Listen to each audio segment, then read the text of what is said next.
Greetings, dearest audiences. My name is Jo from the 10th grade of Jakarta Taipei School.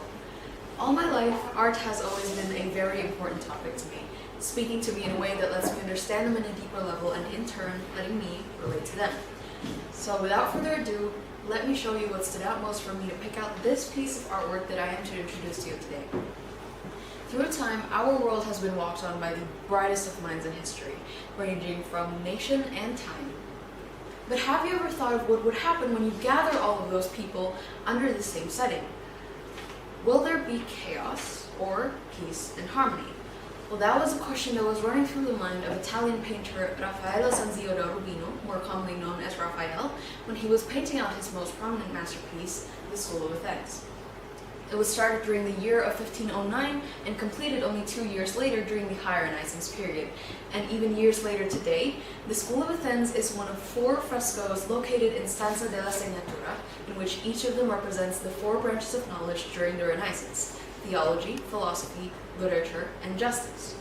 Now, as for the School of Athens itself, it is a painting that visually represents an intellectual concept. The painter gathers a grouping of people to lay out the complex lessons of the history of philosophy.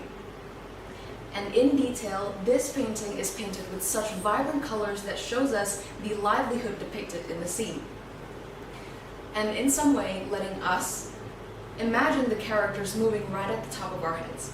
From characters like Aristotle and Plato right in the center, both holding books and making discussion, and Pythagoras holding a notebook and an inkwell sitting on the steps surrounded by students, and to Euclid bending over and demonstrating something with what looks like a compass. Now, if you look more closely to the background of this painting, you may notice 2 very prominent Greek gods in the form of statues. Apollo on the left, and on the right we have Minerva, both representatives of the moral philosophy side of the fresco.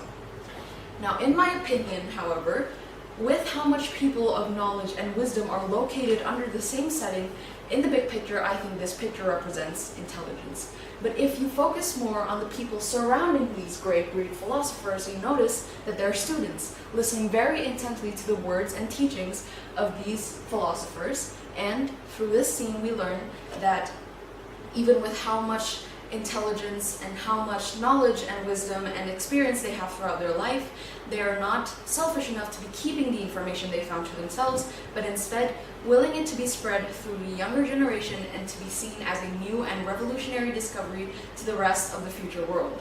And thus ends my presentation on the School of Athens. Thank you for listening.